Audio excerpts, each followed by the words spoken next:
জানিয়ে দিব আমাদের হাতে থাকা সর্বশেষ গুরুত্বপূর্ণ আপডেট বাংলা সংবাদ। ফেলি রে ফেলি, দিন থাকলি বুঝলি না রে। দিন যখন ছিল তখন যদি বুঝতি, এখন আর এই সমস্যায় ভুগতে হতো না, এই ক্ষমতার মসনদ থেকে তোকে নামতে হতো না, এবং এই যে এক মহাবিপদে পড়েছিস এই মহাবিপদেও পড়তে হতো না। এখন ইন্টারপোলের মাধ্যমে হাসিনার বিরুদ্ধে অর্থাৎ তোমার বিরুদ্ধে যে রেড অ্যালার্ট জারি করা হয়েছে, এই রেড অ্যালার্ট এক চরম মহাবিপদের সংকটের তোমার মুখোমুখি হয়েছে। আর ইতিমধ্যে ডক্টর ইউনূস ভয়ঙ্কর পদক্ষেপ গ্রহণ করেছে এবং ঘোষণাও দিয়েছে আগামী অল্প কিছুদিনের মধ্যেই শেখ হাসিনাকে বিচারের মুখোমুখি করা হবে। দর্শক, আপনাদের কাছে প্রশ্ন একটি, যে আসলেই শেখ হাসিনা ডক্টর ইউনূসের কাছে কি ধরা খাবেন? আর ডক্টর ইউনূস কি শেখ হাসিনাকে বিচারের মুখোমুখি করতে পারবেন? এ বিষয়ে আপনাদের অভিমত কি তা কমেন্ট বক্সে লিখে জানান। এরপর জানিয়ে দিব ডিসেম্বর বা জুনের মধ্যে নির্বাচন চাইলেন জামায়াত আমির। আরো জানিয়ে দেব বেগম খালেদা জিয়াকে এয়ার অ্যাম্বুলেন্সে ফেরাতে কাজ করছে সরকার। আরো জানিয়ে দেব আওয়ামী লীগ নামে কোন রাজনৈতিক দল রাজনীতি করতে পারবে না, ঘোষণা নূরের। সর্বশেষ জানিয়ে দিব বরিশালে একযোগে 11 ওসির বদলি। শুনছিলেন সংবাদ শিরোনাম, এখন বিস্তারিত। তবে তার আগে অনুরোধ থাকবে ভিডিওটিতে একটি লাইক এবং কমেন্টস করে জানিয়ে দিন আজকের এই ভিডিও সম্পর্কে আপনার মূল্যবান মতামত। আর অবশ্যই এই ভিডিওটি আপনার ফেসবুক সোশ্যাল মিডিয়ায় শেয়ার দিয়ে ছড়িয়ে দিন। আর জানিয়ে দিন আপনি কোন জেলা থেকে বা কোথা থেকে আমাদের সংবাদটি শুনছেন এবং দেখছেন। ইন্টারপোলের মাধ্যমে হাসিনার বিরুদ্ধে রেড অ্যালার্ট জারির সিদ্ধান্ত। ক্ষমতাচ্যুত প্রধানমন্ত্রী শেখ হাসিনা এবং তার সরকারের সাবেক মন্ত্রী সহ যারা বিদেশে আছেন তাদের দেশে ফেরাতে ইন্টারপোলের মাধ্যমে রেড অ্যালার্ট জারির সিদ্ধান্ত নিয়েছে দুর্নীতি দমন কমিশন। দুদক মহাপরিচালক আক্তার হোসেন মঙ্গলবার সাংবাদিকদের একথা জানান। তিনি বলেন, আমি নির্দিষ্টভাবে কারো নাম উল্লেখ করতে চাই না, তবে আমি মনে করি এটি তদন্ত দলের এখতিয়ারের মধ্যে রয়েছে। যদি তারা তাৎক্ষণিক ব্যবস্থা নেওয়ার প্রয়োজন মনে করে তাহলে তা করতে প্রয়োজনীয় ব্যবস্থা নেবে। এদিকে রাজুকের প্লট বরাদ্দ নিয়ে দুর্নীতির একটি মামলায় গত রোববার আদালত শেখ হাসিনার মেয়ে সাইমা ওয়াজেদ পুতুলের বিরুদ্ধে ইন্টারপোলের মাধ্যমে গ্রেপ্তারি পরোয়ানা জারির নির্দেশ দিয়েছে।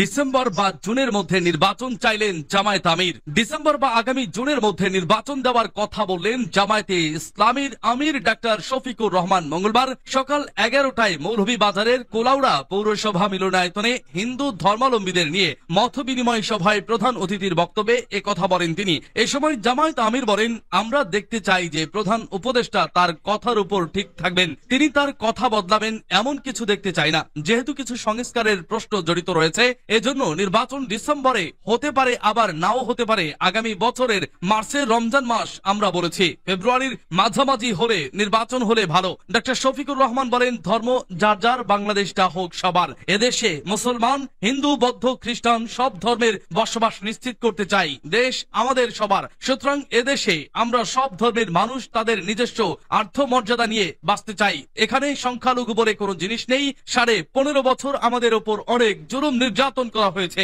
ডাক্তার শফিকুর রহমান আরো বলেন, এক জাতের ফুলে বাগান হয় না। হিন্দু, মুসলিম, বৌদ্ধ, খ্রিস্টান সব ধর্মের লোকদের নিয়ে আমরা বহু জাতের ফুল দিয়ে বাগান গড়ব। গত 5 আগস্টের পরে সনাতনীদের সর্ববৃহৎ ধর্মীয় উৎসব দুর্গাপূজায় নাশকতার আশঙ্কায় আমাদের দলের কর্মীরা মন্দির পাহারা দিয়েছেন। সেটা কোনো রাষ্ট্রীয় দায়িত্ব ছিল না, নৈতিক দায়িত্ব হিসেবে পাহারা দেওয়া হয়েছে। হিন্দু ভাইরা যতদিন প্রয়োজন মনে করছেন আমাদের কর্মীরা ততদিন তাদের পাশে ছিলেন। কেন মসজিদ, মন্দির, গির্জা পাহারা দিতে হবে? আগামীতে কোনরূপ পাহারা ছাড়াই আপনারা পূজা উদযাপন করবেন। ভবিষ্যতে কোন জালিম যদি জুলুম করে তাহলে আপনারা প্রতিবাদ ও প্রতিরোধ করবেন। আপনাদের সঙ্গে আমরা সবাই ঐক্যবদ্ধভাবে প্রতিরোধ করব।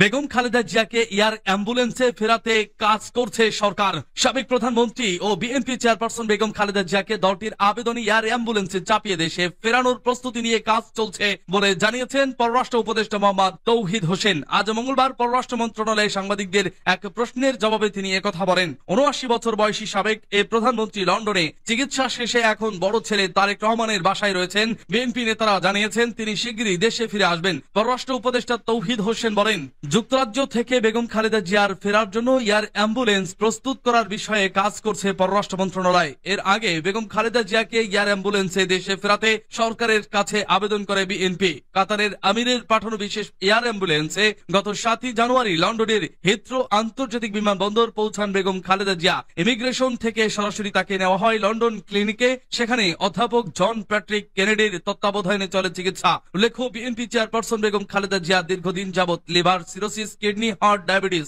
আর্থারাইটিস সহ নানা শারীরিক অসুস্থতায় ভুগছিলেন। চিকিৎসা শেষে তিনি এখন সুস্থ আছেন বলে জানিয়েছেন তার চিকিৎসকরা। আওয়ামী লীগ নামে কোন রাজনৈতিক দল রাজনীতি করতে পারবে না। গণ অধিকার পরিষদের সভাপতি ও ডাকসুর সাবেক ভিপি নুরুল হক নূর বলেছেন, আওয়ামী লীগের নামে কোন রাজনৈতিক দল এই গণ অভ্যুত্থান পরবর্তী বাংলাদেশে রাজনীতি করতে পারবে না। মঙ্গলবার বিকেলে শরীয়তপুরের ভেদরগঞ্জ উপজেলার সখীপুর চেয়ারম্যান বাজার এলাকায় গণসমাবেশে প্রধান অতিথির বক্তব্যে একথা বলেন তিনি। ভিপি নূর বলেন, এই সরকার সব রাজনৈতিক দলের সমর্থিত সরকার। এই সরকারের কোনো বিরোধী দল নেই। আমরা কেউ সরকার বিরোধী না। সবাই মিলেমিশেই আমরা সরকারকে সহযোগিতা করে রাষ্ট্র সংস্কার বাস্তবায়নে কাজ করেছি। তিনি আওয়ামী লীগ রাজনৈতিক দলটির প্রসঙ্গ টেনে বলেন, আমরা আলাপ আলোচনায় যখন বসেছি তখন বারবার দাবি জানিয়েছি অনতি বিলম্বে আওয়ামী লীগ এবং তার সহযোগী অঙ্গ সংগঠনগুলোকে সন্ত্রাসী ও গণহত্যাকারী সংগঠন হিসেবে নিষিদ্ধ করেন। ছাত্রলীগ নিষিদ্ধ হয়েছে, আশা করি অতি দ্রুত সময়ের মধ্যে আওয়ামী লীগ ও যুবলীগও নিষিদ্ধ হবে। তিনি আরো বলেন, স্বৈর শাসক হাসিনা ও তার পরিবার এবং এমপি মন্ত্রীরা মিলে উন্নয়নের মোড়া ঝুরিয়ে এদেশ থেকে হাজার হাজার কোটি টাকা পাচার করে সাধারণ নেতাকর্মীদের বিপদের মুখে ঠেলে দিয়ে বিদেশের রাজকীয় জীবনযাপন করছে। সুতরাং এদেশের মানুষ তাদের চিনে ফেলেছে, তাই আর তাদের বোকা বানানো যাবে না। দেশের মানুষ আগামী নির্বাচনে গণ অধিকার পরিষদকে ভোট দেবে, তাই আমরা 300 আসনে প্রার্থী দেব। শরীয়তপুর 2 আসন, নড়িয়া সখীপুরের এমপি প্রার্থী হিসেবে বাংলাদেশ ছাত্র অধিকার পরিষদের কেন্দ্রীয় সাংগঠনিক সম্পাদক আখতারুজ্জামান সম্রাট মাঝিকে পরিচয় করিয়ে দেন। এ সময় উপস্থিত ছিলেন গণ অধিকার পরিষদের কেন্দ্রীয় কমিটির সাধারণ সম্পাদক রাশেদ খান, ফরিদপুর বিভাগের সাংগঠনিক সম্পাদক অ্যাডভোকেট ফিরোজ আহমেদ মুন্সি, কেন্দ্রীয় ছাত্র অধিকার পরিষদের সাংগঠনিক সম্পাদক আখতারুজ্জামান সম্রাট মাঝি, শরীয়তপুর জেলার সাবেক সদস্য সচিব শাহজালাল সাজু ও অন্যরা। বরিশালে একযোগে 11 ওসির বদলি। বরিশাল জেলায় 11 পুলিশ পরিদর্শককে বদলি করা হয়েছে। মঙ্গলবার বরিশাল জেলা পুলিশ সুপার মোহাম্মদ শরীফ উদ্দিন স্বাক্ষরিত আদেশ থেকে এ তথ্য নিশ্চিত হওয়া গেছে। তারা হলেন বরিশাল জেলার বাকেরগঞ্জ থানার ওসি ও ওসি তদন্ত, হিজলা, বাবুগঞ্জ, মোলাদি, মেহেন্দিগঞ্জ জেলা ডিবি বিভাগীয় পুলিশ হাসপাতাল, মোটরযান শাখা, জেলা সার্কেল অফিস ও সদর কোর্টে মোট 11 জনকে বদলি ও পদায়ন করা হয়েছে। বদলি ও পদায়নকৃত পুলিশ পরিদর্শকদের আগামী 4 এপ্রিলের মধ্যে নতুন কর্মস্থলে যোগদানের আদেশ দেওয়া হয়েছে। একই সঙ্গে জেলা পুলিশের 11 ওসি বদলিতে আলোচনার সৃষ্টি হলেও পুলিশের ঊর্ধ্বতন কর্মকর্তারা বিষয়টি নিয়ম মাফিক বদলি হিসেবেই দেখছেন। বরিশাল জেলা পুলিশ সুপার শরীফ উদ্দিন বলেন, পুলিশের বদলি একটি নিয়মিত প্রক্রিয়া। 11 জন ওসি বদলিও তারই একটি অংশ।